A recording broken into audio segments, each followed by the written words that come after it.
رات کے کو 12:30-1 بجے کے قریب کھانا لینے باہر گیا. اس کی لاش ادھر 8 گھنٹے تک پڑی رہی ہے. جو ان کی بیوی ہے نا قنوت، اچانک اس نے اسے بولا کہ تم نے پاکستان جانا. سسرال والوں کے گھر سے تقریباً کو 20-25 فٹ کی دوری پر یہ حادثہ ہوتا ہے. ایک گلی میں جھگڑا ہو رہا ہے یا بولنے کی آوازیں آ رہی ہیں، رات کا ٹائم ہے، کسی نے تو کچھ سنا ہے. ان کی فیملی پوری انوالو ہے. خود وہ 2 وے ٹکٹ لے کر دونوں بچیوں کو ساتھ لے کر پاکستان آ جاتی ہے. ابھی ہماری یہی گزارش ہے پولیس سے بھی اور اعلیٰ حکام سے بھی کہ پلیز ہمیں انصاف چاہیے. ہمارے ساتھ اس وقت مبشر اقبال موجود ہے جو کہ کینیڈا کے سٹیزن ہیں، اور ان کے جو بھتیجے ہیں علی رضا وہ بھی کینیڈا میں ہی رہتے تھے. شادی بھی ادھر ہی ہوئی، بچے بھی ان کے ادھر ہی تھے، بلکہ ان کی پوری جو فیملی ہے وہی کینیڈا میں جو ہے وہ رہائش پذیر ہے. ان کے بھتیجے کے ساتھ قتل کا معاملہ پیش آتا ہے، اور ان کا جو شک ہے یا یقین کہہ سکتے ہیں کہ وہ ان کے سسرالیوں پہ جا رہا ہے. اس کی کیا وجہ ہے، انہیں سے جانتے ہیں. السلام علیکم. جی وعلیکم السلام. اچھا سر بتائیے گا، کینیڈا میں آپ کتنی دیر سے رہ رہے ہیں؟ میں تقریباً 24-25 سال سے ادھر. اور آپ کا بھتیجا؟ وہ 11 سال سے تقریباً ادھر تھے. اچھا شادی بچے ادھر ہی تھے ان کی؟ جی ان کے ساتھ رہے تھے. شادی ادھر ہوئی تھی پاکستان میں. ایسی کیا وجہ بنی کہ وہ پاکستان واپس آئے اور ان کے ساتھ اتنی بڑی جو ہے وہ قتل کی واردات ہو؟ جو ان کی بیوی ہے نا قنوت، انہوں نے انہیں کینیڈا سے ادھر زبردستی پاکستان بھیجا ہے 1 وے ٹکٹ کروا کے کہ ان کا کچھ سامان ادھر ہے وہ لے کر آنا ہے. حالانکہ وہ 4-4.5 ماہ پہلے میاں بیوی ادھر پاکستان میں آئے تھے، رہ کر گئے ہیں، سارا کچھ لے کر گئے ہیں. لیکن اچانک اس نے اسے بولا کہ تم نے پاکستان جانا. اس نے کہا کیوں، میں نہیں جاؤں گا، ابھی تو واپس آئے ہیں. اس نے کہا نہیں میرے کپڑے ہیں ادھر، وہ لے کر آنے ہیں، سارا سامان ہے وہ تم لے کر آؤ. وہ شاید ادھر کچھ کام کرتی تھی، کوئی کپڑوں کا، گارمنٹس کا. اس نے کہا تم نے جانا ہے. وہ کہہ رہا ہے کہ میں سامان جا کے پارسل کروا لیتا ہوں کسی کو کہہ کے، یا تم اپنے گھر والوں کو بولو کہ پارسل کروا دیں. کہتی نہیں سامان تم نے لے کر آنا ہے، میں تمہیں 1 وے ٹکٹ نہ گفٹ کر رہی ہوں ویلنٹائن ڈے کی، تو تم نے جا کے میرا سامان لے کر آنا ہے. بہرحال زبردستی وہ کہہ رہا ہے، اس نے اپنے بھائی کو بتایا ادھر کینیڈا میں کہ یار میری وائف زبردستی مجھے بھیج رہی ہے کہ کپڑے لے کر آؤ. اس کے بھائی نے بھی اسے سمجھایا کہ تم نہ جاؤ یار، ادھر حالات ایسے ہیں کہ چلو پیسے اکٹھے کرو، ابھی تو تم ویکیشن سے آئے ہو تو اچھی بات نہیں ہے. وہ کہہ رہا ہے یار میں کیا کروں، میں لڑائی نہیں ڈالنا چاہتا، یہ ایسے بات ہے. بہرحال وہ پاکستان آ گیا. 14 کو چلا ہے تو 16 کی صبح کو نا فروری کو وہ ادھر پہنچ گیا. تو ٹھیک اس کے پہنچنے کے 8 دن بعد اس کی وائف اپنی دونوں بیٹیوں کو اور خود ٹکٹ لے کر اکیلی پاکستان پہنچ جاتی ہے. بتائے بغیر؟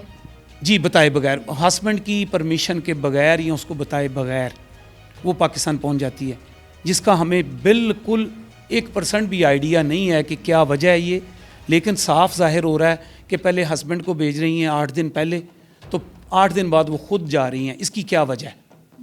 یہ صاف ظاہر ہے، اس میں کچھ نہ کچھ نظر آ رہا ہے، کچھ ہو رہا ہے جس کا ہمیں تو نہیں پتہ. پولیس انویسٹیگیشن کر رہی ہے کہ ایسا کیوں ہے کہ 8 دن پہلے شوہر آتا ہے اور 8 دن بعد آپ بچوں کو لے کر آ جاتی ہیں.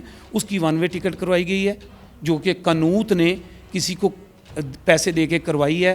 اس کا وٹنس بھی ہے جس نے ٹکٹ کروائی ہے، ہمارے سامنے پولیس اسٹیشن میں اس نے اعتراف کیا اس بات کا کہ جی مجھے باجی قنوت نے کہا تھا کہ یہ علی کی ٹکٹ 1 وے کروا دو.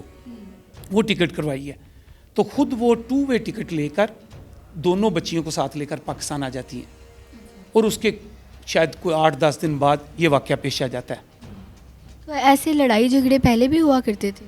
جی گھر میں جیسے ہوتے ہیں میاں بیوی کے، ہر گھر میں ہوتے ہیں تقریباً، اللہ نہ کرے کسی کے ہوں لیکن ہوتے ہیں، نارمل ہے. چھوٹے چھوٹے جھگڑے کبھی کینیڈا میں پہلے ہوا ہے ان کا ایک کبھی کبھی ہونا، کبھی پولیس کو کال کر دیں. وہاں کا قانون ایسا ہے کہ پولیس آتی ہے، وہ عورت کو زیادہ تحفظ دیتی ہے، مرد کو بھی دیتی ہے لیکن عورت کو زیادہ دیتی ہے. پھر صلح ہو جانی، یہ کو میرا خیال 5-6 سال یہاں ہو گئے ہیں شادی کو ان کی کو، تو یہ نارمل ہے. جہاں پیار زیادہ ہو وہاں ویسے بھی ہوتا ہے. تو وہ ذرا علی رضا کیری تھا تھوڑا سا، تو تھوڑا سا زیادہ اس کی ایکسیپٹ کے تھوڑا سا اس کے ذہن سے زیادہ ہو جائے تو تب بھی کوئی مسئلہ ہے. کچھ ایسا ہوا ہے، ان کا جھگڑا 2-3 دفعہ ہوا ہے تو صلح بھی ہو جاتی تھی. وہ پیرنٹ کو گھر چھوڑ کے اس نے ڈیمانڈ کی تھی کہ اگر تم علیحدہ رہو گے تو میں تمہارے ساتھ رہوں گی ورنہ مجھے ڈیورس دے دو، میں نے ڈیورس لینی ہے. یہ کورٹ میں کینیڈا میں موجود ہے سارا کچھ بات جو میں کر رہا ہوں. تو بعد میں پیرنٹس نے کہا کہ اچھا یار کیسے چاہتے ہو، ہم تو نہیں چاہتے کہ تم علیحدہ ہو. اس کی والدہ ہیں، بھائی ہے، بھابھی ہے، سارا ہے. تو اس نے کہا کہ ہم نہیں چاہتے، ہم نے گھر بڑھا لیا اسی لیے. کہتا جی آپ گھر چینج کر لیں لیکن میں نے علیحدہ رہنا ہے، میں نے اپنا گھر بسانا ہے، میری بچے ہیں تو میں یہ گھر خراب نہیں کرنا چاہتا، چلیں پاپا آپ بھی نہ کچھ کریں. اس نے اپنے والد کو کہا کہ آپ ایسا کریں کہ پلیز آپ بھی سروائیو کریں، جیسے بھی کرنا ہے ملتے جلتے رہیں گے. تو پھر وہ اس نے علیحدہ اپارٹمنٹ لے لیا. وہ ادھر اوبر چلاتا تھا، گاڑی تھی، اچھا کام تھا، ٹھیک تھا. ایک شوہر اپنی بیوی کی اتنی کیئر کر رہا ہے، اس کے لیے الگ گھر لے رہا ہے، اپنے ماں باپ کو چھوڑ رہا ہے، پھر بھی وہ لڑتی تھی. کیا وجہ، آپ کو کیا لگتا ہے کوئی اور وجہ ہو سکتی تھی؟ کیا وہ کہیں اور تو نہیں مطلب انٹرسٹڈ تھی یا طلاق لینا چاہتی تھی؟ ایسا کبھی اس نے مطالبہ کیا ہو؟ اس بات کا میں تو نہیں کچھ کہہ سکتا کہ کہیں اور تعلق تھا یا نہیں تھا، لیکن یہ تھا کہ وہ ڈیمانڈز اس کی بہت زیادہ تھی، کہ ڈیمانڈ بہت زیادہ ہیں کہ پاکستان جانا ہے تو جانا ہے، یہ کرنا ہے تو کرنا ہے، اتنے پیسے پیچھے بھیجنے ہیں. سارے کام ہوتے ہیں، ساری فیملیاں کرتی ہیں، لیکن کچھ نظر نہیں آ رہا ایسا ہمیں، کہ ہمیں تو سیدھا نظر آ رہا ہے نا کہ ان کے گھر میں وہ رہ رہا تھا لاہور میں. ہم سانگلہ ہل میں رہتے ہیں، میری فیملیز جو ہیں سسٹرز یا بردرز، ان کی فیملی سانگلہ ہل میں ہے. وہ جب بھی آتا تھا ادھر رہتا تھا ہم اپنے ہم زلف کے ساتھ، یا کچھ دوست ہیں ان کے، یا ان کی جو قنوت ہے نا، ان کی 5 ٹوٹل بہنیں ہیں. ان کا منہ بولا ایک بھائی ہے، خرم شاید اس کا نام ہے. تو وہ منہ بولا بھائی تھا، وہ ان کے ساتھ بھی رہتا تھا، ان کے ساتھ جاتا آتا بھی تھا.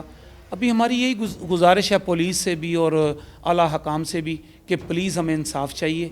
تو کوئی بھی اس کا ذمہ دار ہے، چاہے وہ 1% ہے یا 100% ہے، ہمیں قاتل چاہیے کہ ان کو کافر کردار تک پہنچایا جائے. اچھا، جس دن آپ کا جو بھتیجا ہے وہ قتل ہوا، اس دن کیا ہوا تھا؟ کوئی لڑائی جھگڑے؟ محلے والوں کا کہنا ہے کہ آوازیں آئیں، لڑائی جھگڑا ہوا اور پھر اس کے بعد گولی چلنے کی آوازیں، لیکن کوئی باہر کیوں نہیں آیا؟ بس یہی بات پریشانی والی ہے کہ سسرال والوں کے گھر سے تقریباً کو 20-25 فٹ کی دوری پر یہ حادثہ ہوتا ہے. اس کی لاش ادھر 8 گھنٹے تک پڑی رہی ہے، لیکن ان کو صبح پتہ چلا ہے. یہ واقعہ رات کے 1:30 بجے کا. وہ کہتے ہیں جی کہ پولیس والوں کو انہوں نے بیان دیا ہے کہ رات کو ان کے لڑنے کی آوازیں ہیں ان کے گھر سے. بعد میں آدھا گھنٹہ بعد ایک فائر کی آواز آئی ہے، لیکن کوئی باہر نہیں نکلا. شاید ڈر کے مارے، یا بند گلی ہے، یا رات کا زیادہ ٹائم تھا. اس کا ہمیں نہیں اندازہ کہ کیوں نہیں نکلا. شاید ان کو پتہ ہے یا نہیں پتہ کہ قنوت جو اس کی بیوی تھی اس نے کیوں نہیں چیک کیا کہ یہ باہر گولی چلی ہے، کہ شاید میرا شوہر باہر گیا کھانا لینے. وہ ایکچولی رات کے کچھ 12:30-1 بجے کے قریب کھانا لینے باہر گیا، اپنی وائف کو بتا کے گیا ہے کہ میں باہر سے کھانا لے آؤں، آپ ڈور لاک مت کرنا، بچے اٹھ جائیں گے. جب وہ واپس آتا ہے، اس کی CCTV فوٹیج پولیس کے پاس موجود ہے، نظر آتا ہے کہ وہ گلی میں آ رہا ہے. گلی میں آتا نظر آتا ہے، کیونکہ گلی میں کیمرہ نہیں ہے، باہر کیمرہ تھا. تو وہاں تک تو دیکھا گیا، آگے کیا ہوا ہے کسی کو نہیں پتا.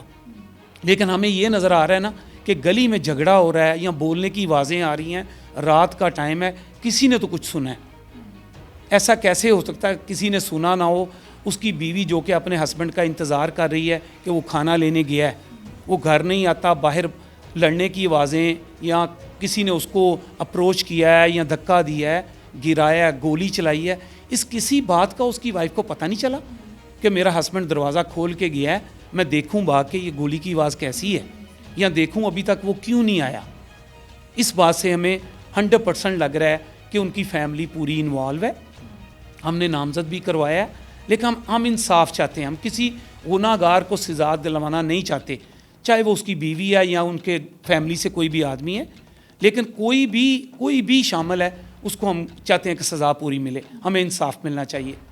ہمیں پولیس پہ اور سب پہ پورا یقین ہے کہ انشاءاللہ ہمیں وہ انصاف دلوائیں گے. پولیس والوں سے گزارش ہے کہ اس کیس کی جو ہے وہ مکمل انویسٹیگیشن کی جائے اور جو بھی مجرم ہے اس کو سزا دلوائی جائے. اور اسی کے ساتھ اپنی میزبان فائقہ رانا کو دے اجازت. اللہ حافظ.